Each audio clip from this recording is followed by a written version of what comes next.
கருட பஞ்சாசத்திலே இன்றைக்கு 38வது ஸ்லோகம். இந்த ஸ்லோகத்திலே இது நாகதமன வர்ணகத்தில் இருக்கிறது. கருடனிடம் பாம்புகள் பூஷணங்களாயிருக்கின்றன என்று ஆரம்பித்தது. பாம்புகள் ஏன் கருடனிடம் திருடமாக நிலைத்து நிற்கின்றன என்ற ஒரு கேள்விக்கு பதிலை இந்த ஸ்லோகத்திலே கவி கற்பனைகளாக சொல்லுகிறார். கவிநயம் மிகுந்த ஸ்லோகம் இது. ஆரம்பிப்பதற்கு முன் ஆச்சாரிய வந்தனத்துடன் ஆரம்பிப்போம். நாராயண குரும் ஞான வாராஷி மகமாஸ்ரீயே யோ ராஜதாக்னிபிர்நித்யம் ஆராதிதஹயானனஹ ஸ்ரீமதே நாராயண தாதயார்ய மகாதேசிகாய நமஹ. ஸ்ரீமான் வெங்கடநாதார்யः கவிதார்க்கிககேசரி வேதாந்தாச்சார்யவர்யோ மே சந்நிதத்தாம் சதா ஹிருதி. ஸ்ரீமதே நிகமாந்த மகாதேசிகாய நமஹ. ஸ்லோகம். அங்க பிரத்யங்கலீனாமிருதரச விசர ஸ்பர்ஷலோபாதிவாந்தः த்ராசானுபந்தாதி இவ சஹஜமிதோ வைரசங்கோத்தரங்காதி ருத்ராகாடோபகூடோச்வசன நிபிடித ஸ்தானயோகாதிவாஸ்மதி பத்ராயஸ்யுர்பஜந்தோ பகவதி கருடே காடதாம் கூடபாதஹ. கருடனிடம் பாம்புகள், இங்கே கூடபாதஹ என்ற பதம் இருக்கிறது. அது பாம்புக்கு பெயர். கூடபாத் என்றால் பாம்பு. கூடபாத், கூடபாதோ, கூடபாதஹ என்று இது பகுவச்சனம். மருளை ஏற்படுத்தும் கூடபாதகா என்று ஒரு பாம்பைத்தான் சொல்கிறாரோ என்று கூடபாதாகா என்று வர வேண்டாமோ என்று அப்படி கிடையாது. கூடபாத் என்றுதான் பதம். பாம்புகள் என்ற அர்த்தம். கருடனிடம் பாம்புகள் காடதாம் பஜந்தஹ திருடமாக இருக்கின்றனவே, அதற்கு என்ன காரணமாக இருக்கும்? எந்த மனநிலையோடு அவை திருடமாக கருடனிடம் பாம்புகள் இருக்கின்றன? கருடனுக்கு ஆபரணமாக அவனுடைய உடலிலே உழலுகிற அந்த பாம்புகளுக்கு மனசிலே என்னென்ன மாதிரி எண்ணங்கள் இருக்கும் என்பதையெல்லாம் இந்த ஸ்லோகம் சொல்லுகிறது. மனசிலே ஒரு ஆசை இருக்கும், மனசிலே ஒரு அச்சம் இருக்கும், மனசிலே ஒரு பெருமை இருக்கும் என்று பாதத்துக்கு ஒன்றாக சொல்லுகிறார். முதல் பாதம். அங்க பிரத்யங்கலீன அமிர்தரச விசர ஸ்பர்ஷலோபாதிவாந்தஹ. அந்த பாம்புகளுக்கு கருடன் மேல் ரொம்பவும் மதிப்பு. இவர் அல்லவா தேவலோகத்துக்கு சென்று ஆக்கிரமணம் செய்து ஜெயித்து அமிர்தத்தை கொண்டு வந்தார் என்று. அதற்கு மேலே ஒன்று, அப்படி கொண்டு வந்த அமிர்த ரசமானது ஒரு கால் இவருடைய திருமேனியிலும் சிந்தி இருக்கும் அல்லவா? அப்பொழுது நாம் திருமேனியிலே ஆபரணங்களாக இருக்கிற வியாஜத்திலே அந்த அமிர்த ரசத்தை கூட ஸ்பர்ஷித்து விடலாமோ என்னவோ? அமிர்த ரசத்தை ஸ்பர்ஷித்தால் நமக்கு தேக புஷ்டி முதலிய அநேக நல்ல பலன்கள் எல்லாம் ஏற்படுமே என்று அந்த பாம்புகளுக்கு ஒரு ஆசையாம். கருடனுடைய திருமேனியை தீண்டும் பொழுது ஒரு கால் அமிர்த ரசத்தையும் நாம் சுவைத்து விடலாமோ அல்லது தொட்டாவது விடலாமோ என்று அந்த ஆசையினாலே போல அங்க பிரத்யங்கலீன, அங்க கருடனுடைய உடம்பிலே, பிரத்யங்க ஒவ்வொரு அவயவத்திலேயும், அங்கம் என்றாலே சரீரம், அங்கம் என்பதற்கு இன்னொரு அர்த்தம் சரீரத்தில் இருக்கிற பாணி பாதம் முதலிய அவயவங்கள். பிரத்யங்கம் என்றால் ஒவ்வொரு அவயவத்திலேயும் லீன மறைந்து கொண்டிருக்கிற அமிர்த ரசமானது எப்படி இருந்தாலும் இவர் அந்த அமிர்தத்தை தூக்கி கொண்டு வரும் பொழுது வேகமாக பறக்கிற காரணத்தினாலேயும் வழியிலே யுத்தம் முதலியன பண்ணிய காரணத்தினாலேயும் நிச்சயமாக அது அவர் உடம்பிலே பட்டிருக்கும், உடம்பிலே சிந்தி இருக்கும். அது ஒரு கால். நம்முடைய அதிருஷ்ட வசத்தினாலே நமக்கும் கிடைக்குமானால் அவருடைய சரீரத்திலே கொஞ்சம் திருடமாக நாம் ஒட்டிக்கொள்வோம் என்று லீன மறைந்திருக்கிற, லயித்து போயிருக்கிற அமிர்த ரச, அமிர்தத்தினுடைய ரசம் இருக்கிறதே சாறு, அதனுடைய விசர அது கொஞ்சம் பெருகி இருக்கும். அதை ஸ்பர்ஷலோபாத், அதை தொட்டு விடுவோம் என்கிற ஒரு பேராசை அதுகளுக்கு. இவ அது போல, இவ என்று சொன்னால் என்ன என்றால், போல என்றால் இவ்வளவும் சொல்லிவிட்டு அது போல இருக்குமோ என்றால் இதெல்லாம் கவியினுடைய கற்பனை தான். உண்மையாகவே அந்த அமிர்தத்தை நக்குவதற்காக இந்த பாம்புகள் போயின என்றெல்லாம் கிடையாது. கவி கருடன் மேலே பாம்புகள் அவ்வளவு திருடமாக இருப்பதற்கு என்ன காரணமாக இருக்கும் என்று தானே ஒரு ஊகம் செய்யும், ஒரு கற்பனையையும் பண்ணி ஒரு காலம் இந்த பாம்புகள் இந்த அமிர்தம் இங்கே நமக்கு கிடைக்குமோ என்கிற எண்ணத்திலே வந்தனவோ என்று. கதை எப்படி போகிறது? அங்கே அமிர்தத்தை கொண்டு வந்து தர வேண்டும் என்று இந்த பாம்புகளுடைய அம்மா கத்ரு கட்டளையிட்டாள். அதன்படி அமிர்தத்தை கொண்டு வந்து தந்து விட்டார். ஆனால் அது அந்த பாம்புகளுக்கு கிடைத்ததோ? கிடைக்கவில்லை. பாம்புகள் அந்த அமிர்தத்தை எடுத்துக் கொள்வதற்கு முன்னே அந்த அமிர்தத்தை இந்திரன் அபகரித்து போய்விட்டான் என்று கதை வருகிறது. அதனாலே பாம்புகளுக்கு ஒரு ஏமாற்றம் இருந்தது.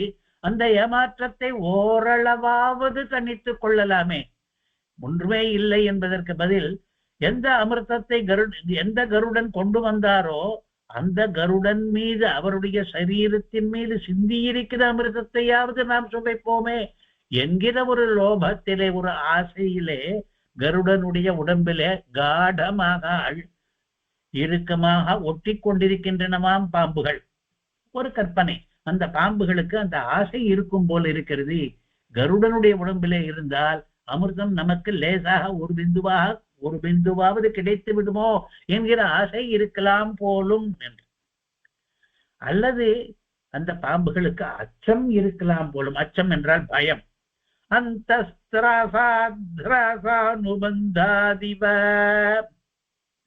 அந்த உள்ளூர மனசுக்குள்ளே திராசாத் பயம், பயம்தானே இருக்கும்.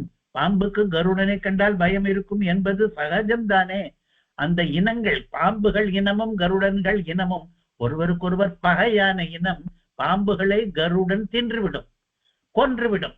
அதனாலே கருடனிடம் இருப்பதற்கு பயம் நிச்சயமாக அந்த பாம்புகளுக்கு இருக்கும். ஹராசானுபந்தாதி, தங்கள் இனத்துக்கே ஒரு ஹராசம் ஏற்பட்டுவிடும், ஒரு குறைவு ஏற்பட்டுவிடும். மொத்தம் எத்தனை பாம்புகள் இருக்கின்றன என்று ஜனத்தொகை கணக்கெடுத்தால் அதிலே கருடன் அவதரித்த பிறகு பாம்புகளுடைய எண்ணிக்கை இனமே குறைந்து கொண்டு வருகிறது. அதுதான் ஹராசம். அந்த ஹராசத்தினாலே இவருக்கு வந்தது திராசம். திராசம் என்றால் அச்சம், நடுக்கம், பயம். அதெல்லாம் இந்த பாம்புக்கு இருக்கும், நிச்சயமாக இருக்கும். கருடனுடைய உடம்பிலே இருந்தால் கூட அந்த கருடனிடம் பயம் இருக்கத்தான் இருக்கும். ஏன் என்றால் சகஜமிசோவைரசங்கோத்தரங்காதி, இந்த மிசோவைரம் என்று இருக்கிறதே, பரஸ்பரம் துவேஷம் என்று பாம்புகளுக்கும் கருடனுக்கும் அது சகஜமாக இருக்கிறது. லோகத்திலே எத்தனையோ ஜீவராசிகள் இருக்கின்றன. ஒரு ஜீவராசி வகைக்கு இன்னொரு ஜீவராசி வகை பகையாகவும் இருக்கிறது. எலிக்கும் பூனைக்கும் கீரிக்கும் பாம்புக்கும் என்று என்னென்னவோ இருக்கின்றன. அதே மாதிரி இந்த சகஜமிசோவைரம், அந்த சங்கை உத்தரங்கமாக ஆகிவிட்டது, அது எழுச்சி பெற்று விட்டது. அப்படி அந்த பயம், சங்கை என்றால் பயம், அதனாலே ஒரு திராசம், ஒரு நடுக்கம் ஏற்படுகிறது. அதுவும் ஒரு மனோபாவம். அதாவது கருடனுடைய திருமேனியிலே ஆபரணங்களாக இருக்கிற பாம்புகளுக்கு மனசிலே என்னென்ன தோன்றும் என்று நாம் கற்பனை பண்ணி பார்த்தோமானால் முதலிலே அவற்றுக்கு ஒரு ஆசை தோன்றும், அமிர்த விஷயமானது. இரண்டாவது அவற்றுக்கு ஒரு பயநடுக்கம் தோன்றும், ஏனென்றால் கருடன் பயவனாயிற்றே என்று. மூன்றாவது என்ன தோன்றும்? ஒரு பெருமை தோன்றும். ஆஹா, எப்படிப்பட்ட இடத்திலே நாம் இருக்கிறோம். ருத்ராகாடோபகூடோச்வசன நிபிடிதஸ்தான யோகாதிவ. இது இந்த கருடனுடைய மார்பு, இந்த கருடனுடைய சரீரம் என்பது மிகவும் உயர்ந்த சரீரம். இந்த சரீரத்துக்கே மங்களத்தை ஏற்படுத்தி கொடுப்பது ருத்ரா என்பவள். கருடனுடைய பத்தினிக்கு ருத்ரா என்று பெயர். ஒவ்வொரு ஆண் மகனுக்கும் மாங்கல்யத்தை அதிகமாக்குவது, சௌபாகியத்தை அதிகமாக்குவது அவனுடைய பத்தினி. கருடனுடைய சரீரத்துக்கு ஒரு மாங்கல்யத்தை ஏற்படுத்தினவளே அந்த ருத்ரா என்பவள் தான். ருத்ரா காடோபகூட, அந்த ருத்ரானவள் நெருக்கமாக எந்த சரீரத்தை இறுக்கமாக தழுவி கொள்ளுகிறாளோ அந்த சரீரம் மாங்கல்யம் மிகுந்த சரீரமாக ஆகும். அப்பொழுது உச்வசன நிபிடிதஸ்தான, அந்த சமயத்திலே ஒரு உச்வசனம் ஏற்பட்டிருக்கும், பெருமூச்சு. ருத்ராவினுடைய பெருமூச்சும் இருக்கும், கருடனுடைய பெருமூச்சும் இருக்கும்.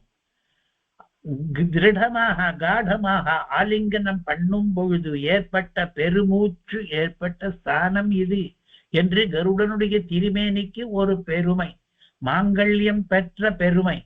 அந்த பெருமையுடைய இடத்திலே நாமும் பூஷணங்களாக நின்று பெருமிதத்தை பகிர்ந்து கொள்வோம் என்கிற நல்ல எண்ணம் அதுவும் இருக்கலாம். ஆகா, இந்த பாம்புகள் கருடனுடைய திருமேனியிலே இருக்கும் பொழுது ஆசைப்பட்டும் இருக்கலாம், அல்லது அச்சப்பட்டும் இருக்கலாம், அல்லது பெருமைப்பட்டும் இருக்கலாம் என்று 3 விதமான மனோபாவங்கள் அவற்றுக்கு ஏற்பட்டிருக்கலாம் என்று கற்பனை பண்ணுகிறார் இந்த கவி சுவாமி தேசிகன். அப்படிப்பட்ட பாம்புகள், கூடபாதக பாம்புகள், அஸ்மத் பத்ராயஸ்யு பஜந்தோ பகவதி கருடே காடதாம். பகவானான கருடன், அதுதான் கருடனுடைய பெருமை. அவன் பகவான் என்பது, பகவானுக்கு வாகனம் என்பது மட்டும் இல்லை, அவனே பகவான். பகவான் என்றால் பகம் உடையவன். பகம் என்றால் 6 குணங்களுடைய தொகுதி. ஞான, பல, ஐஸ்வர்ய, வீரிய, சக்தி, தேஜஸ், இந்த 6க்கும் சேர்ந்து பகம் என்று பெயர். ஷண்ணாம் பக இதீரணா என்று விஷ்ணு புராணம் தெரிவிக்கிறது. அந்த 6ம் யாருக்கு அதிகமாக வாய்த்திருக்கிறதோ அவர்கள் எல்லாம் பகவத் சப்த வாத்தியர்கள், பகவான் என்று அவர்களை சொல்லலாம். கருடன் ஒரு பகவான். பகவதி கருடே, அந்த கருடனிடத்திலே சாதாரண இடத்துக்கா நாம் போய் சேர்ந்திருக்கிறோம் என்று பாம்புகள் எண்ணுகின்றன.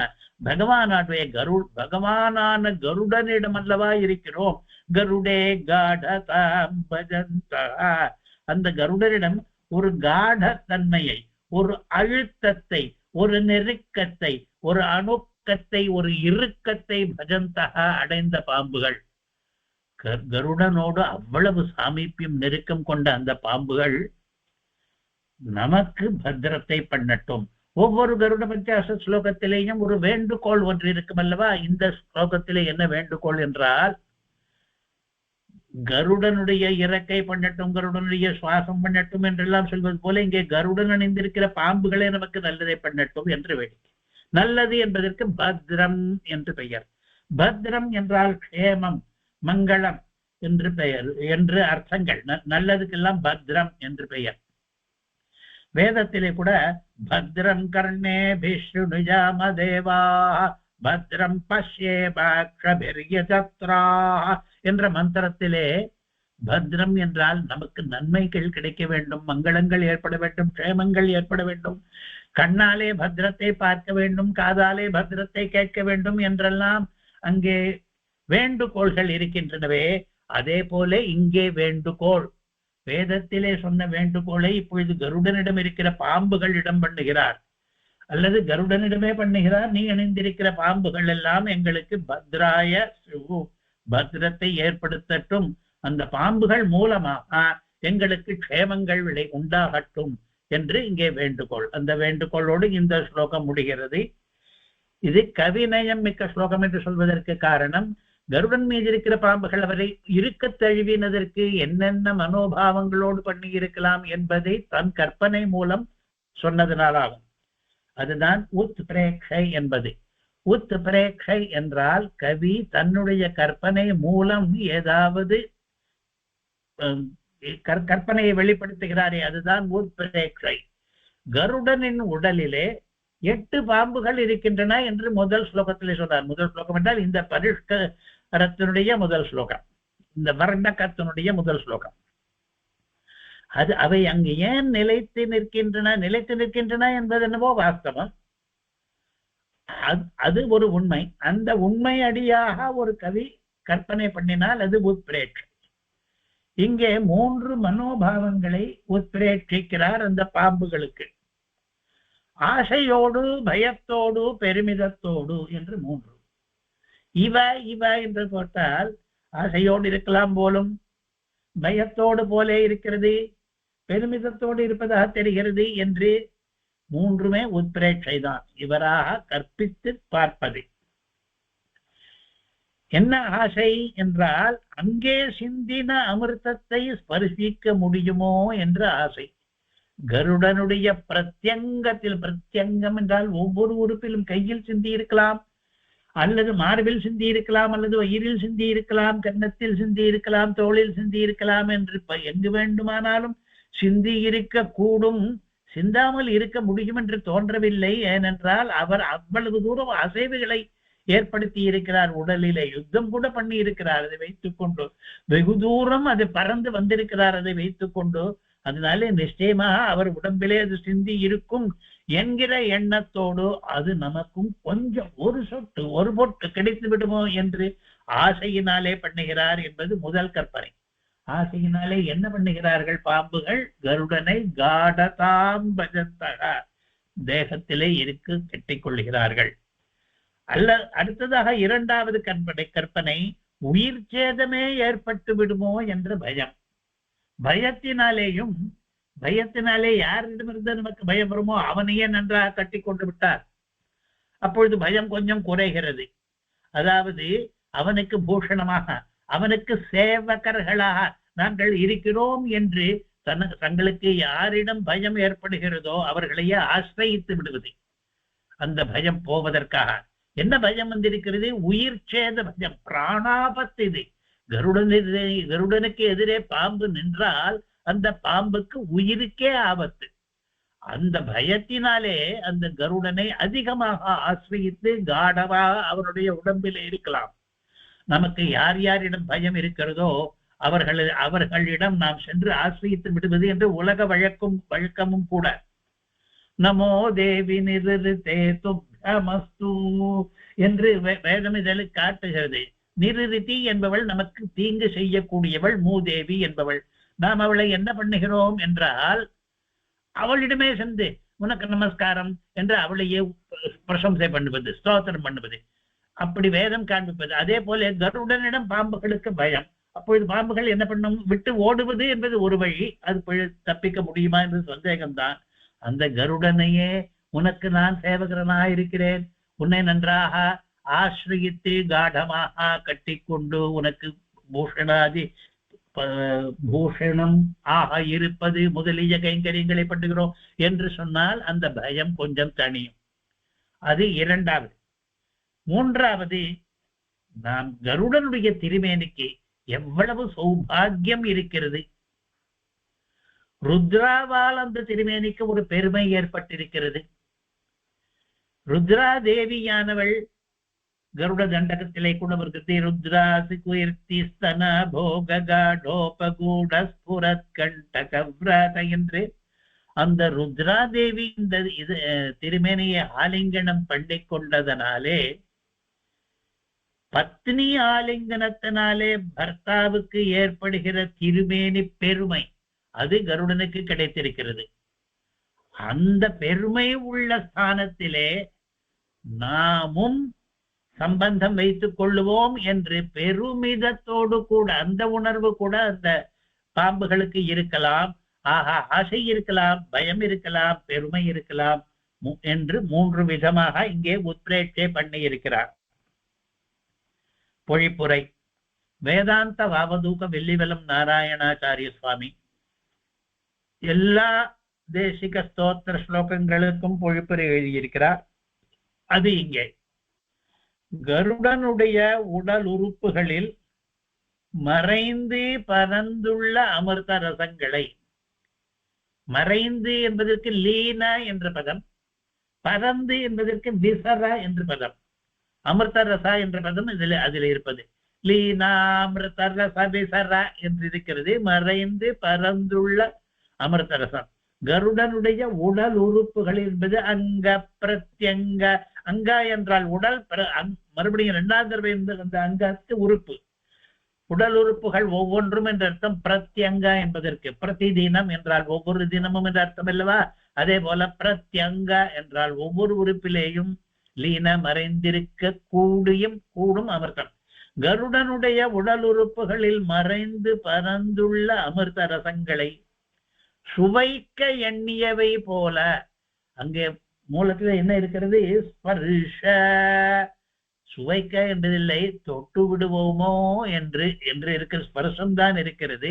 ஆனால் வாஸ்தவத்திலே அமிர்த ஸ்பர்ஷத்தை விட அமிர்தத்தை சுவைத்தால் அமிர்த ரச ஸ்பர்ஷ ரசவிசர ஸ்பர்ஷா என்று இருக்கிறது. அமிர்த ரசத்தையே தொடுவது என்றால் நாக்கால் தொடுவதைத்தான் சொல்லியிருப்பார் என்று. சுவைக்க எண்ணியவை போல, எண்ணியவை என்று கொஞ்சம் குறைவாக சொல்லிவிட்டார். அங்கே என்ன இருக்கிறது? லோபாதிவ என்று எண்ணுவது இல்லை, ஆசைப்படுவது. அதை சுவைப்பதற்கு ஒரு விதத்திலே அதிகப்படியான ஆசைதான் அது. அந்த ஆசையுடன் கூட அங்கே இருக்கின்றன என்று முதல் உட்பிரேட். இரண்டாவது பகைமை உணர்ச்சியுடன் வெட்கி சுருங்கி, அது இரண்டாவது. பாம்புக்கும் கருடனுக்கும் பரஸ்பரம் பகைமை இருக்கிறது. அதனாலே வெட்கி சுருங்கி என்று எதற்காக சொல்கிறார் என்றால் ஹ்ராசானுபந்தாதி என்று ஹ்ராசம் என்று இருக்கிறது. ஹ்ராசம் என்றால் சுருக்கம் என்று அர்த்தம். சுருக்கம் என்றால் நான் முதலிலே அர்த்தம் சொல்லும் பொழுது என்ன சொன்னேன்? தங்கள் இனத்துக்கே ஹ்ராசம் ஏற்பட்டுவிடும், பாம்புகளே சுருங்கி போய்விடும், அதாவது எண்ணிக்கை குறைந்து விடும் என்று சொன்னேன். இவர் எப்படி அர்த்தம் புரிந்து கொண்டிருக்கிறார்? ஒவ்வொரு பாம்புமே சுருங்கி போய்விடும். கருடனை கண்டவுடனே பயத்தினாலே அச்சத்தினாலே இவர் வெட்கத்தினாலே என்று எழுதியிருக்கிறார். அதாவது நம்மை விட அதிக வீரியம் கொண்டவன் முன் நிற்கிறோமே என்கிற வெட்கத்திலேயே சுருங்கி போய்விடுமா. அப்படி சுருங்கி ஆபரணமான பாம்புகள் அவன் உடலில் அழிந்தி கிடக்கின்றன. கருடனுடைய உடலிலே காடமாக இருக்கின்றன, அழிந்தி கிடக்கின்றன.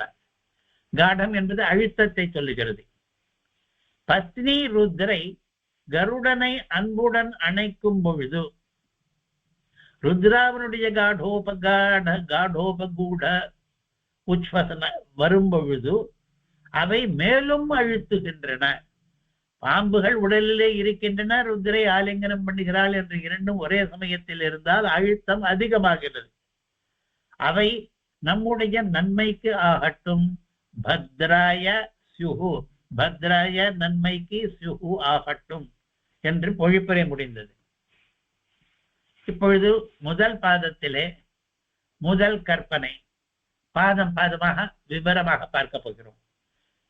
அங்க பிரத்யங்கலீன என்றாலே, அங்க பிரத்யங்கா என்று சொன்னதுனாலே கருடனுடைய உடலிலே எத்தனையோ அவயவங்கள் இருக்கின்றன. ஒவ்வொரு அவயவத்திலும் நடைபெறுவதை இப்பொழுது சொல்ல போகிறோம். இறக்கைகள், முகம், பாணி, பாதம் முதலிய எத்தனையோ அவயவங்கள். அவற்றில் எங்காவது அமிர்தம் சிந்தியிருக்க கூடும் ஒரு சம்பாவனை தான். அமிர்த கடத்தை அவர் கொண்டு வந்திருக்கிறார்.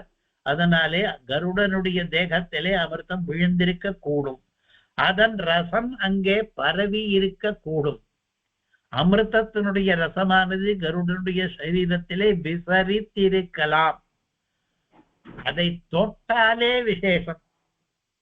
தாக்காலே தொட்டால் சுவை, புஷ்டி முதலியவும் ஏற்படும்.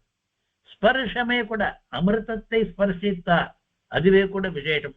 நம்முடைய மயிர்கால் மூலமாக ஒரு சின்ன பொட்டு உள்ளுக்குள்ளே போனால் கூட அமிர்தம் என்பது மிக உயர்ந்ததானபடியினாலே நமக்கு மிக நன்மைகளை ஏற்படுத்தும்.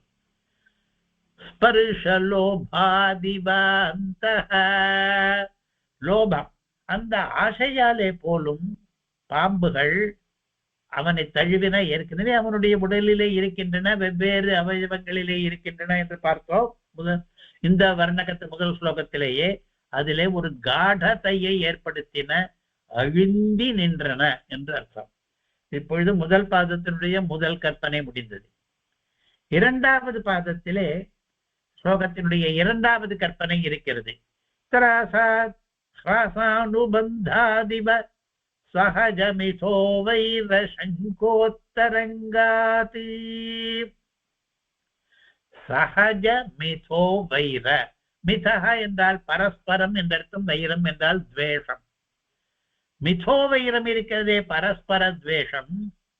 பரஸ்பரம் என்று எந்த ரெண்டு சாராருக்கு என்றால் கருடர்களுக்கும் பாம்புகளுக்கும் பரஸ்பர துவேஷம் அது சகஜமாக இருக்கிறது. சஹஜமிதோ வைர.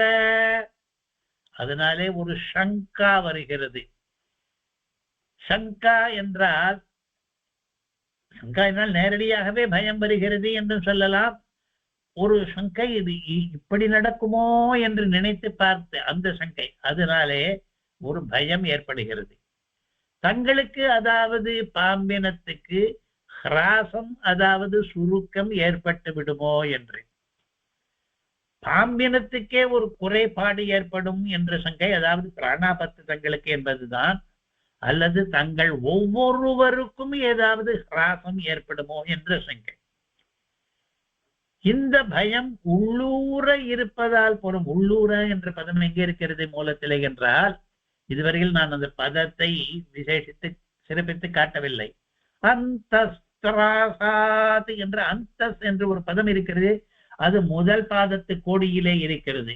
லோபாதிவாந்தஹா என்று அந்த அந்தஹா என்பதை திராசாத் என்பதிலே அன்வயித்துக் கொள்ள வேண்டும். அந்தஸ்திராசாதி, உள்ளூர பயம் ஏற்பட்டிருக்கிறது.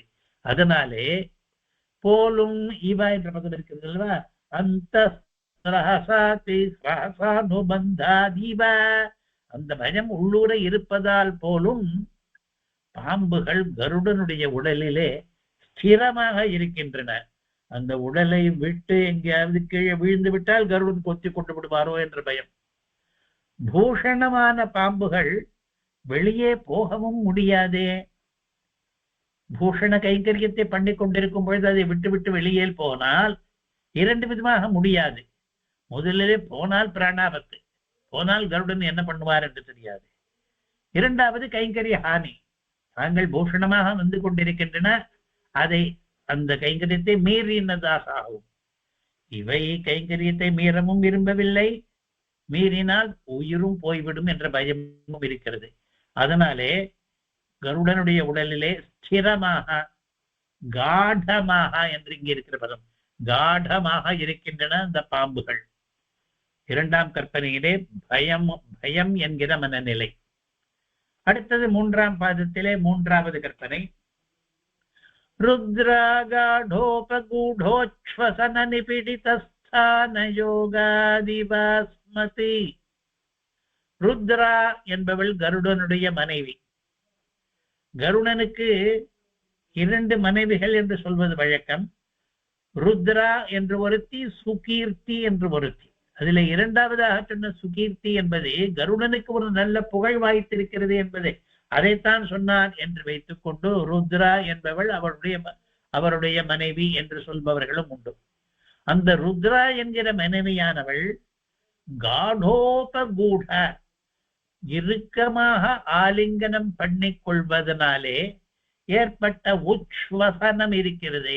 அதனாலே நிபீடித்தமான உச்வசனம், பெருமூச்சு, நீண்ட மூச்சு ஏற்படும். அந்த மூச்சாலே நிபிடிதமான, அந்த மூச்சாலே அடர்த்தி மிகுந்ததான ஸ்தானம் திருமேனி, கருடனுடைய திருமேனி. அந்த ஸ்தானத்திலே யோகா தங்களுக்கும் ஒரு சேர்த்தி ஏற்பட்டதே. மிகவும் விசேஷமான கருடனுடைய திருமேனியிலே தங்களுக்கு கூட ஒரு யோகம் சம்பந்தம் ஏற்பட்டதே என்ற பெருமையினாலே போலும் அவள் கருடனை நெருக்கி அணைக்கும் பொழுது அவளுடைய மூச்சு காற்று கருடனின் திருமேனியிலே படும். இன்னொரு விதமாக அர்த்தம் சொல்லும் பொழுது கருடனுடைய மூச்சு காற்றே கூட அங்கே படும்.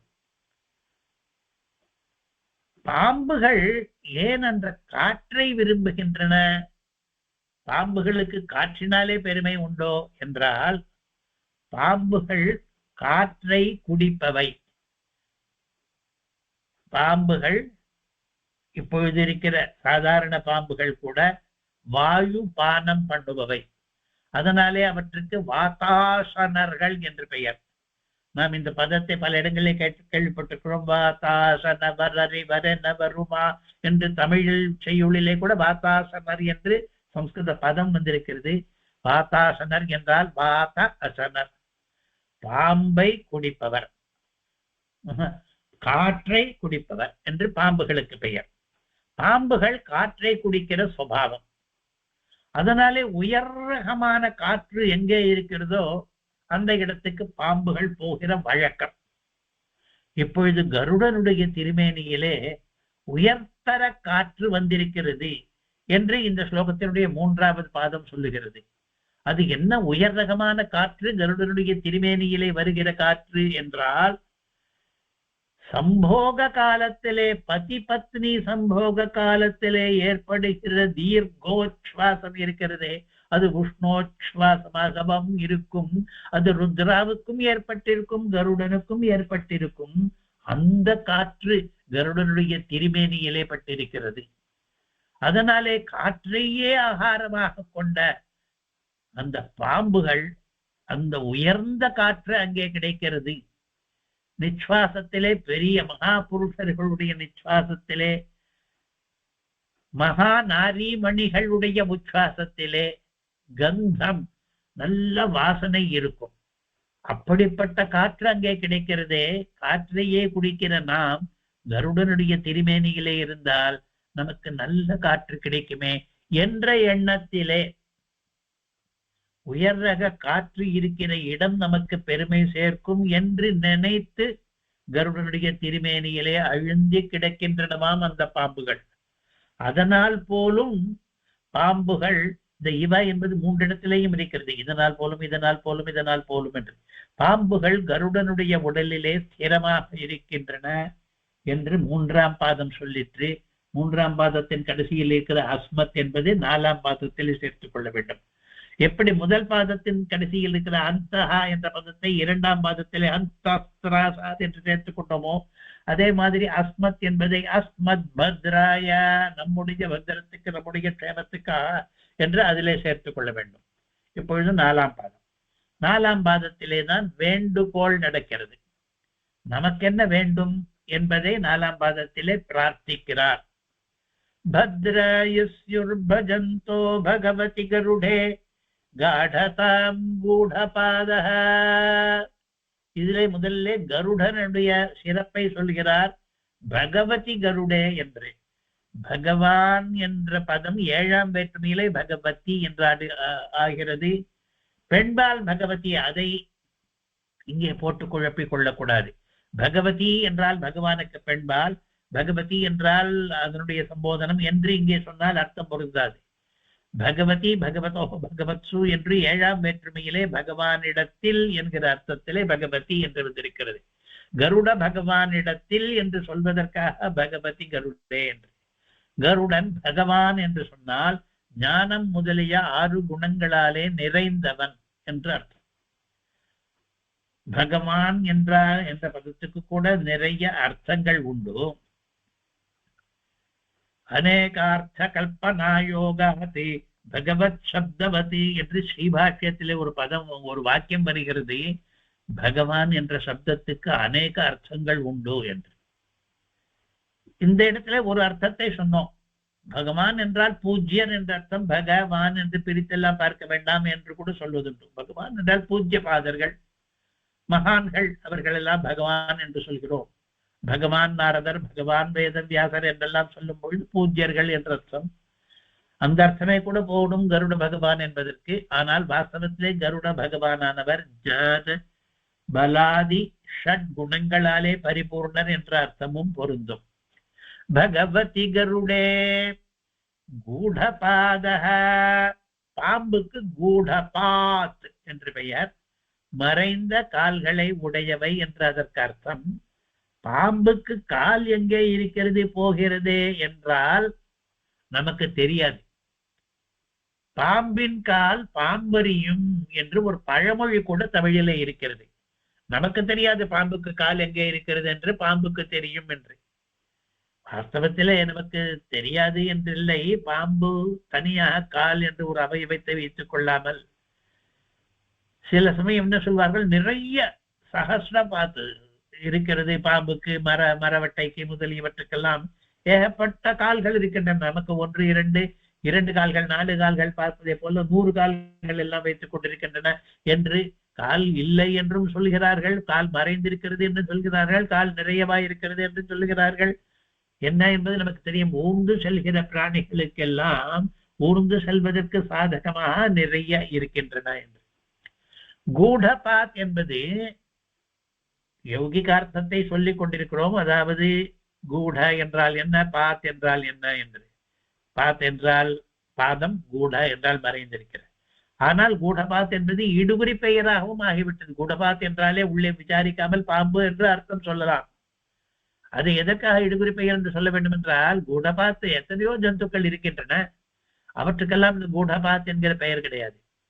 அதனாலதான் இதை காரண இடுகுறி பெயர் என்று சொல்கிறோம். நாற்காலி என்றால் 4 கால் உள்ள எல்லாவற்றுக்கும் பொருந்துமானாலும், நாற்காலி என்கிற ஒரு குறிப்பிட்ட விதமான மர பர்னிச்சருக்குத்தானே நாம் சொல்லிக் கொண்டிருக்கிறோம். அதே மாதிரி கூடபாத் என்ற பதம் பலவற்றுக்கும் பொருந்துமானாலும் பல ஜந்துக்களுக்கும் பாம்பு என்றுதான் அது அர்த்தம். பாம்பு என்பதற்கான பெயர்கள் என்னென்னவோ இருக்கின்றனவே, கோஷங்கள். அதை அடுக்கும் பொழுது கூடபாத் என்பது பாம்பு வாச்சகமாகத்தான் சொல்லும். காடதாம், கருடனிடம் பாம்புகள் காடமாக இருக்கின்றன. காடதாம் பஜந்தகா என்றால் காடமாக இருக்கின்றன, காடத்தன்மையை அடைகின்றன என்ற அர்த்தம். காடத்தன்மை என்றால் உறுதியாக நிலைத்து இருக்கின்றன, அங்கிருந்து அதிகமாக விலகுவது கிடையாது. பத்ராயஸ்யுஹு அஸ்மத் பத்ராயஸ்யுஹு, நம்முடைய பத்ரத்துக்கு, நம்முடைய மங்களத்துக்கு அந்த பாம்புகள் வழிவகுக்கட்டும். பத்ரத்துக்காக அவை ஆகட்டும், நம்முடைய க்ஷேமத்துக்கு அவை ஆகட்டும், அவற்றின் மூலமாக நமக்கு க்ஷேமம் கிடைக்கட்டும் என்ற அர்த்தம். இந்த வேண்டுகோள் 4ஆம் பாதத்திலே இருக்கிறது. இப்பொழுது 4 பாதத்திலேயும் பதம் பதமாக ஒரே அர்த்தம் சொல்லி முடித்தாயிற்று. கருட, கருடனுக்கு எத்தனையோ பெயர். கருட பஞ்சாசத்திலே பலவற்றை பார்த்திருக்கிறோம். பட்சிராஜன் என்று ஒன்று, வேகேந்திரன் என்னென்னமோ, வைனத்தையன் என்றெல்லாம். ஆனால் கருடன் என்கிற பெயர் இதற்கு முன்ன ஒரே ஒரு தடவை தான் வந்தது. இப்பொழுது மறுபடியும் கருடன் என்கிற பெயர் இந்த ஸ்லோகத்தில் வந்திருக்கிறது. அந்த பெயருக்கு ஏதாவது அர்த்தம் உண்டா? கருத்மான் என்பது பல தடவை வந்தது, நாம் அர்த்தம் கூட சொன்னோம். கருத் என்பது இறக்கைகளுக்கு பெயர். இறக்கைகள் உள்ளவர்கள் எத்தனையோ பேர் இருந்தாலும் இறக்கைகள் உள்ளவன் என்று சொல்லிக் கொள்ளும் அளவுக்கு விசேஷமான இறக்கைகளை உடையவன் கருத்மான் என்பதாலே அவனுக்கு அந்த பெயர் என்று. ஆனால் கருடன் என்பதற்கு அப்படி ஒரு அர்த்தம் கூட சொல்ல முடியவில்லையே. கருடன் என்று என்ன பெயர் என்று கேட்டால், மகாபாரதத்திலே அதற்கு ஒரு கதை இருக்கிறது. அவனுக்கு கருடன் என்ற பெயரை யார் வைத்தார்கள், எப்போது வைத்தார்கள் என்று பார்த்தோமானால், அந்த கதையின் ஒரு பகுதியை நாம் ஏற்கனவே பார்த்திருக்கிறோம். ஒரு கால விசேஷத்திலே பெரியதொரு மரத்தினுடைய கிளையையும் மூக்காலே தூக்கி கொண்டு அந்த கிளையிலே தொங்குகிற வாலகில்யர்கள் என்கிற முனிவர்கள் வாழக்கூடாதே என்பதற்காக, அதே சமயத்திலே ஒரு பெரிய யானையையும் ஒரு ஆமையையும் தூக்கி கொண்டு ஆகாச மார்க்கத்திலே கருத்மான் போகிறார் என்று ஒரு கதை ஏற்கனவே பார்த்தோம். அந்த கதையை இப்பொழுது நினைவு கூற வேண்டும். அந்த சந்தர்ப்பத்தில் தான் அவருக்கு கருடன் என்ற பெயர் ஏற்பட்டது. எப்படி என்றால், அவரை கண்டு ஆச்சரியப்பட்ட மகர்ஷிகளும் தேவர்களும். என்ன ஆச்சரியம் என்றால், எவ்வளவு எடை!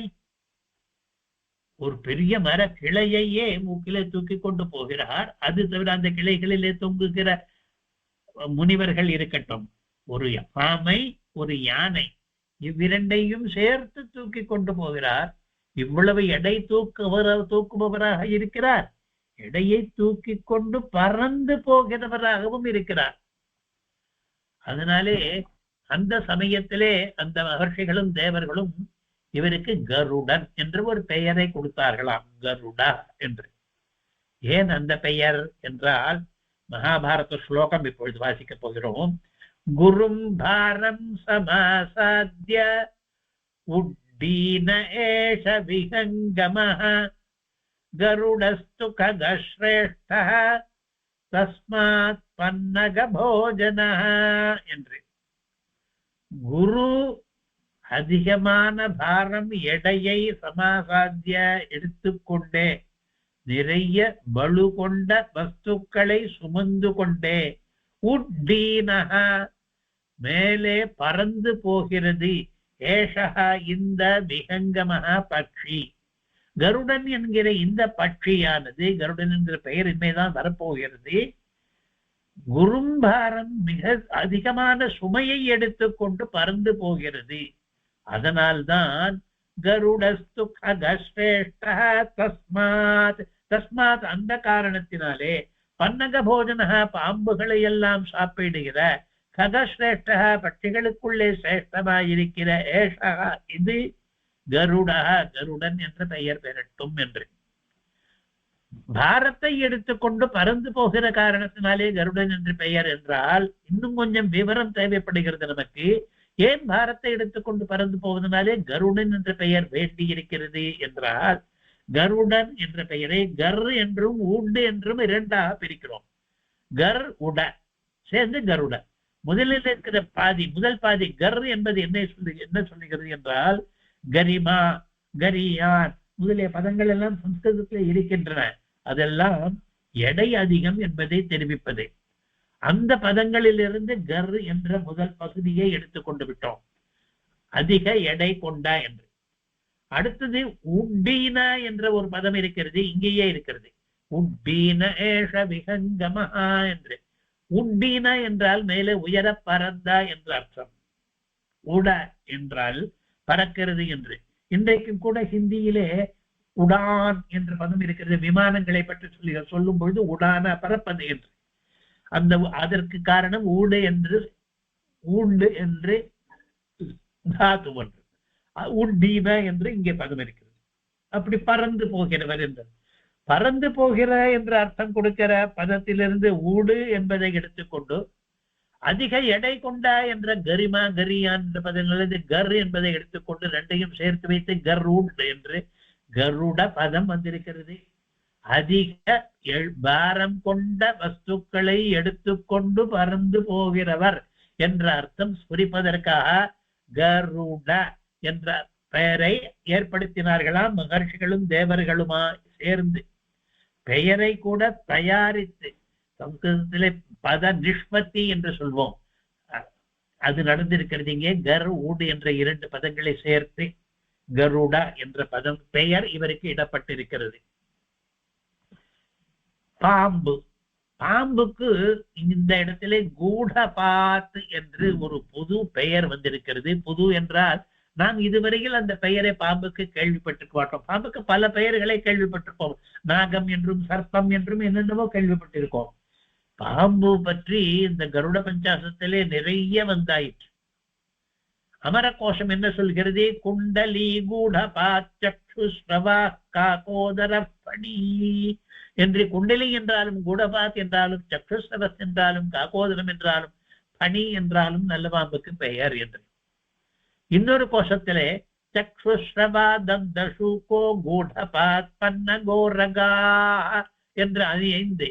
சக்ஷுஸ்ரவஸ் என்றாலும் தந்தசூகம் என்றாலும் கூடபாத் என்றாலும் பன்னகம் என்றாலும் ஊரகம் என்றாலும். பாம்புக்கு எத்தனையோ பெயர்கள் இருக்கின்றன.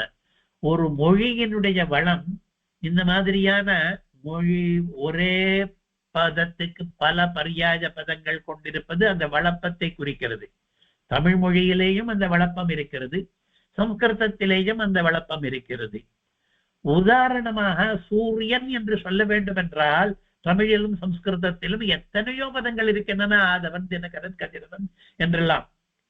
ஆனால் ஆங்கில மொழியிலே SUN சன் என்று ஒன்றுதான், வேற எதுவும் இதற்கு பரியாயமான பதம் கிடையாது. அதனாலே மொழி வளப்பத்திலே இது ஒரு அளவுகோல். இந்த அளவுகோலை வைத்துக் கொண்டு எது அதிக வளப்பம் கொண்ட மொழி என்பதையும் பார்க்கலாம்.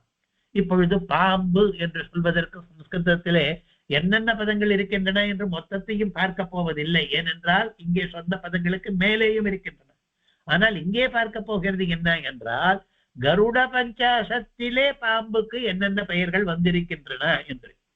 இந்த கருட பஞ்சாசத்திலே தர்வீகர என்ற பெயரானது பாம்புக்கு 5வது ஸ்லோகத்திலேயும் 41வது ஸ்லோகத்திலேயும் இருக்கிறது. போகி என்ற ஒரு பெயர் பாம்புக்கு 7வது ஸ்லோகத்திலே இருக்கிறது. புஜங்கம் என்ற பெயர், நாகம் என்று, சர்ப்பம் என்று, தந்த சோகம் என்ற பெயர் 26வதிலும் 43வதிலும் இருக்கிறது. பணதர, பணபிருத், பணி என்ற 3 பெயர்கள் இருக்கின்றன. பன்னக, அஹி, விஷதர, காத்ரவேய என்ற பதங்கள் கருட பஞ்சாசத்திலே வந்த பதங்கள். வியாழ என்ற ஒரு பதம் இனிமேல் வரப்போகிறது. கூடபாத் என்ற பதம் இப்பொழுது வந்திருக்கிறது. உரகம் என்ற பதமும் குண்டலி என்ற பதமும் நாளைக்கு அடுத்த வாரம் வரப்போகின்றன. இந்த உரகம், குண்டலி முதலிய பதங்கள் எல்லாம் காட்டின கோஷ வரிகளிலேயும் இருப்பவை. பாம்புக்கு பல பெயர்கள் இருக்கின்றன. இது மொழி வளத்தை காட்டுவது என்று ஒரு பக்கம். இங்கே அந்த பல பெயர்களை இந்த கவி பல ஸ்லோகங்களிலே எடுத்திருக்கிறார் என்றதனாலே இந்த ஸ்தோத்திரத்தினுடைய சிறப்பும், ஸ்தோத்திரத்திலே ஒரே பதத்தை திரும்பி திரும்பி சொல்லிக் கொண்டிராமல் பரியாஜ பதங்களை போட்டால் அந்த கவி உயர்ந்த கவி என்று அர்த்தம். மாகன் என்று ஒரு கவி இருந்தான். சிசுபால வதம் என்று ஒரு காவியம் எழுதினான். அந்த கவிக்கு என்ன சிறப்பு என்று அவனை விமர்சித்து பார்த்தவர்கள் சொல்லுகிறார்கள், அவன் ஏகப்பட்ட புது புது பதங்களை எல்லாம் கொண்டு போடுவானாம், பிரயோகிப்பானாம் அந்த சிசுபாலவதத்திலே. நவ சர்க்கே கதே மாகே நவ சப்தோ ந வித்யதே என்று அவனை பாராட்டினார்கள். 9 சர்க்கம் மாகத்திலே சிசுபாலவதத்திலே வாசித்தால் போதும். நமக்கு சம்ஸ்கிருதத்திலே பொது சப்தமே இல்லாதபடி அத்தனை சப்தங்களையும் அவன் பிரயோகித்திருப்பான் என்று. அதிவாதம் தான், எப்படி வேறு சப்தங்கள் இல்லாமல் அத்தனையும் வந்திருக்க முடியும். இருந்தாலும் கூட நவ என்ற பதத்துக்கு 9 என்ற எண்ணிக்கை ஒரு அர்த்தம், புதுசானது என்ற இன்னொரு அர்த்தம். அந்த வேடிக்கையை வைத்துக் கொண்டு நவ சர்க்கம் வாசித்தால் போரும், நவ சப்தம் இருக்காது, எல்லாம் தெரிந்துவிடும் என்று மாதனுக்கு ஒரு பாராட்டுரை வழங்கினார் போலே சுவாமி தேசிகனுக்கும் அதை சொல்லலாம். ஒரு பாம்பு என்ற ஒரு அர்த்தத்துக்கு இத்தனை பதங்களை தேசிகன் கருட பஞ்சாசத்திலே இட்டிருக்கிறாரே. அப்படியானால் அவர் கூட வோகாபுலரி என்று சொல்வார்கள், சொல் வளம் நிறைந்தவர் என்று. அதை இப்பொழுது பார்த்தோம். அடுத்தது ருத்ரா என்ற கருட பத்னியை பற்றி. கருடனுடைய மனைவிக்கு ருத்ரா என்று பெயர். இங்கே எப்படி வந்திருக்கிறது? ருத்ரா காடோபகூட என்று, அவள் நெருக்கமாக ஆலிங்கனம் பண்ணுகிறாள் என்று.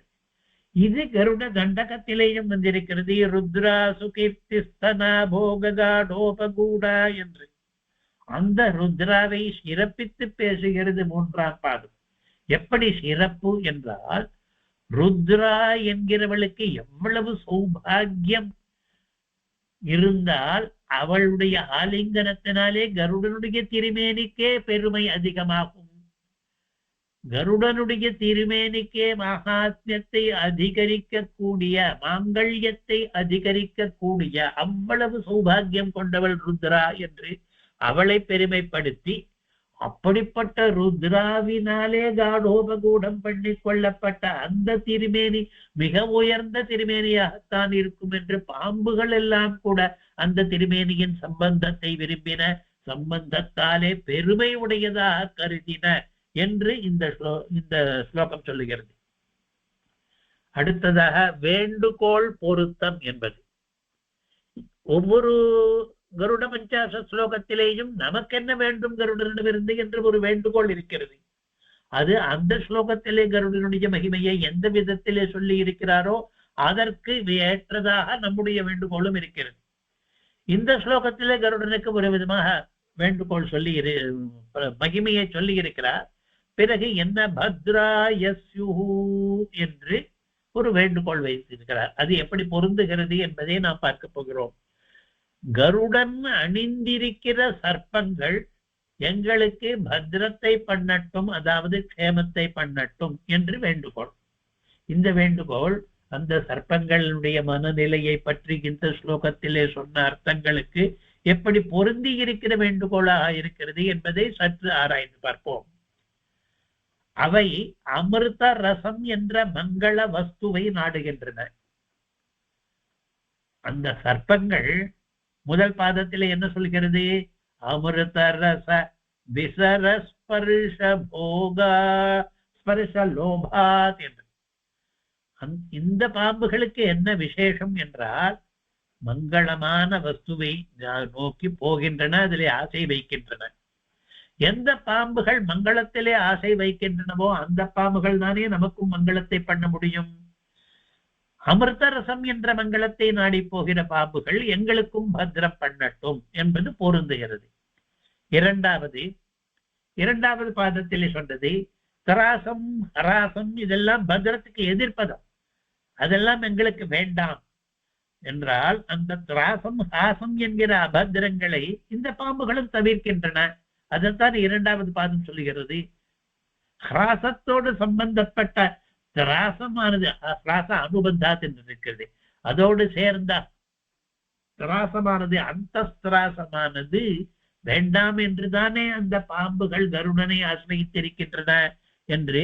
அதனாலே எங்களுக்கு பத்திரம் வேண்டும் என்றால் எங்களுக்கும் ஹராசம் கூடாது திராசம் கூடாது என்றால் ஹராசமும் திராசமும் வேண்டாம் என்று கருடனை ஆசிரியித்த பாம்புகள் எங்களுக்கு அந்த அந்த பத்திரத்தை பண்ண முடியும்.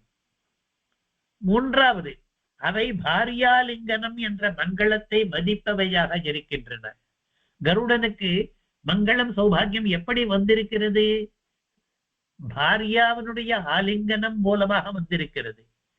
எவனெவனெல்லாம் பாரியாலிங்கனம் பெறுகிறானோ அவனெல்லாம் மங்களம் பெறுபவர். அந்த மங்களத்தை இந்த பாம்புகள் மதிக்கின்றன. கருடன் மங்களசாலியாக இருக்கிறான் என்று. வாஸ்தவமாகவே கருட துவனி என்பதே மங்கள வஸ்துக்களிலே ஒன்று. கருடனே ஒரு மங்கள சின்னம். அவருக்கு ருத்ராலிங்கனம் வேறு கிடைத்து விட்டது என்றதுனாலே மங்களம் அதிகமாக இருக்கிறது. ஆக பத்ரத்தை பற்றி தான் 3 பாதங்களிலேயும் பேசியிருக்கிறார். இரண்டாவதிலே அபத்ரம் வேண்டாம் என்றும், முதலாவதிலே பத்ரம் வேண்டும் என்றும், மூன்றாவதிலே பத்ரம் வேண்டும் என்றும். அப்படிப்பட்ட அந்த பாம்புகள் கருடனே மங்களமூர்த்தி. அந்த கருடனுக்கு ஆபரணமாயிருப்பதாலே மங்களத்துக்கு மங்களம் சேர்ப்பவை. அவை எங்களுக்கு பத்ரங்களை உண்டாக்கட்டும் என்பது பொருத்தமான வேண்டுகோளாக இருக்கிறது. இந்த சர்ப்பங்கள் எங்களுக்கு பத்ரங்களை ஏற்படுத்தட்டும் என்று. இப்படி மற்ற ஸ்லோகங்களில் போல இந்த ஸ்லோகத்திலேயும் வேண்டுகோள் பொருந்துகிறது என்று பார்த்தோம். கருத்துரை என்று ஒன்று ஒரு வியாக்கியாதா சின்னாமு சுவாமி ஒவ்வொரு ஸ்லோகத்துக்கு கொடுத்திருக்கிறார். அவர் சொன்ன கருத்துரையை போய் வாசித்து விடுவோம். இது அவருடைய வாக்கியம். கருடன் அமிர்தம் கொண்டு வரும் காலத்தில் கருடனுடைய ஒவ்வொரு அவயவங்களிலும் அமிர்தம் சிந்தி இருக்கும். அதை நாம் புஜிக்கலாம் என்று எண்ணம் கொண்டோ. முதல் பாதம். அந்த காரணமாக இருக்குமோ இந்த காடத்தைக்கு? கருடன் அமிர்த அபகரணம் பண்ணுகிற காலத்திலே அவனுடைய பாணி பாதாதி அவயவங்களிலெல்லாம் அமிர்தம் சிந்தி இருக்குமே, அதை நாம் சாப்பிடலாமே என்ற ஆசையினாலேயோ என்று. இரண்டாவது, நமக்கும் கருடனுக்கும் ஸ்வபாவ சித்தமான வைரத்தினாலே நம் வம்சியர்களை கொல்வாரோ என்ற பயத்தினாலோ. வம்சியர்கள் என்றால் வம்சத்தை சேர்ந்தவர்கள். நம் வம்சியர்கள் என்றால் பாம்பினம் என்ற அர்த்தம். பாம்பினத்தையே அவர் கொல்லுவாரோ என்கிற பயத்தினாலே. ஏன் கொல்லுவார்கிற பயம் வந்தது?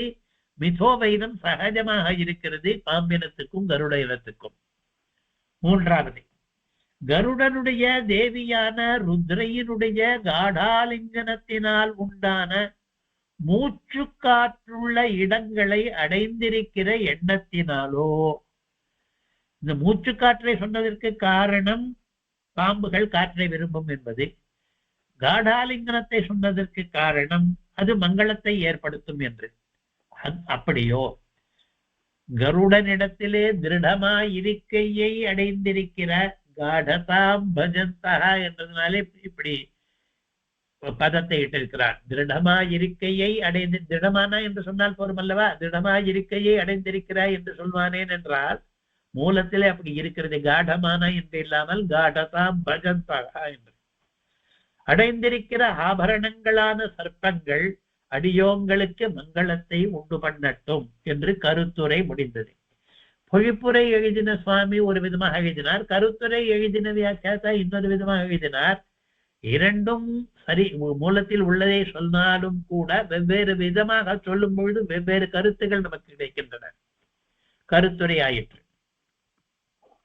இந்த ஸ்லோகத்திலே 3 அலங்காரங்கள் இருக்கின்றன நாம் ரசிப்பதற்கு. அதில் ஒன்றை நாம் விலாவாரியாக விவரமாக அனுபவித்தாயிற்று. உத்பிரேட்சை என்பது கவி கற்பனை, ஆங்கிலத்திலே போயட்டிக் ஃபேன்சி என்று சொல்கிறார்.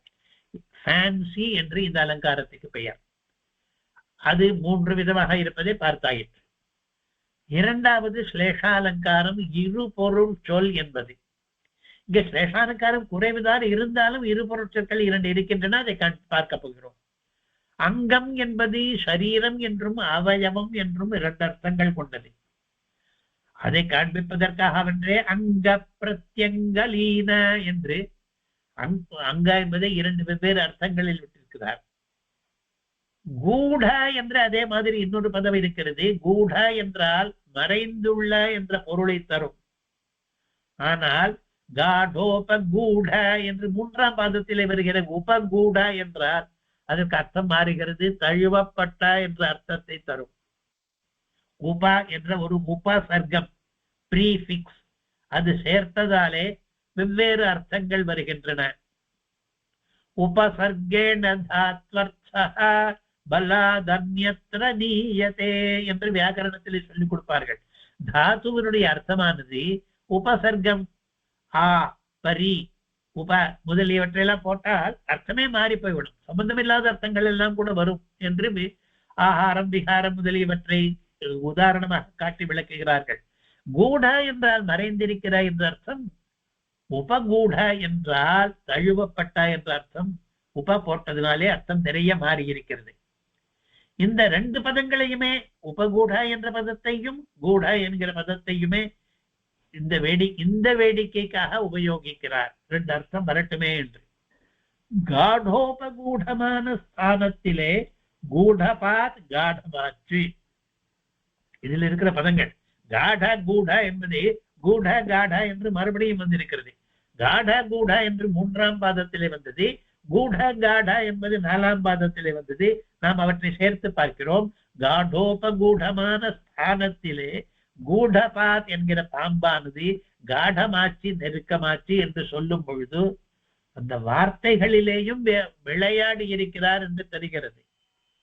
இது தவிர, அதாவது உத்பிரேட்சை ஸ்லேஷம் என்கிற 2 அலங்காரங்கள் தவிர அனுப்பிராசம் என்கிற சப்தாலங்காரத்தையும் இப்பொழுது பார்க்க போகிறோம். இதிலே ஒரு விதமான சப்தாலங்காரம் இருக்கிறது. ரச விசர என்று முதல் பாதத்திலே வருகிறது. ரச சுவையினுடைய விசர பெருக்கு பறந்திருக்கிற சுவை என்ற அர்த்தம். சுவை என்றால் இல்லாமல் ரச என்றால் அதனுடைய சாறு என்று அர்த்தம் வைத்துக் கொள்ளலாம். அமிர்தத்தினுடைய சாறு பறந்திருக்கிறது என்று. நாம் இப்பொழுது பார்க்க போவது அர்த்தத்தை இல்லை, பதத்தை. ரச விசர என்பதை திருப்பி வாசித்தாலும் அதே பதம். திருப்பி வாசிப்பது என்றால் இடமிருந்து வலமாக வாசிப்பது போல, வலமிருந்து இடமாக வாசித்தாலும் கடைசியிலே வந்திருக்கிற ராவில் ஆரம்பித்து அதற்கு முன்னே வந்திருக்கிற சாவை 2வதாக சொல்லி ரச விசர என்றாலும் அதே பதம் வருகிறது. இந்த மாதிரி சில பதங்களுக்கு வேடிக்கைகள் நடக்கும். தமிழிலே கூட மோரு போரு மோ, தேரு வருதே, விகட கவி முதலிய வேடிக்கையான பதங்கள் எல்லாம் சொல்வார்கள். இந்த பதங்கள் எல்லாம் என்ன, திருப்பி வாசித்தாலும் அதே பதம் வரும். அந்த வேடிக்கை இங்க ரச விசர என்ற பதத்திலே இருக்கிறது. இதை ஏன் அனுப்பிராசத்தில் சேர்த்தோம் என்றால் அந்த வேடிக்கை வர வேண்டும். ஆனால் முதல் எழுத்தும் கடைசி எழுத்தும் ஒன்றாக இருக்க வேண்டும், வர்ணாவர்த்தி நடக்கும். 2வது எழுத்தும் கடைசியிலிருந்து 2வது எழுத்தும் ஒன்றாக இருக்க வேண்டும் இத்தியாதி. அதனாலே இது ஒரு விதமான அனுப்பிராசம். அதற்கடுத்தது பந்தாதிவா என்ற இடத்துல ஹிராசம் குறித்த திராசம் வந்தது என்று சொல்லும் பொழுது ஹிராசம் திராசம் என்ற 2மே ராசம் என்று முடிகிறது. பத முடிவு அனுப்பிராசம் அங்கே இருக்கிறது. சங்கா ரங்கா என்று அடுத்த ஜோடி வருது. சங்கோத்தரங்காதி என்று இதே இரண்டாம் பாதத்தில் எங்கேயும் பத முடிவு அனுப்பிராசம் தான். அப்புறம் நாலாம் பாதத்திலே பத்ராய பஜந்தோ பகவதி என்று பத ஆரம்பத்திலே ப என்ற பதமே எழுத்தே 3 பதத்திலேயும் வருகிறது. இது பத ஆரம்ப அனுப்பிராசம்.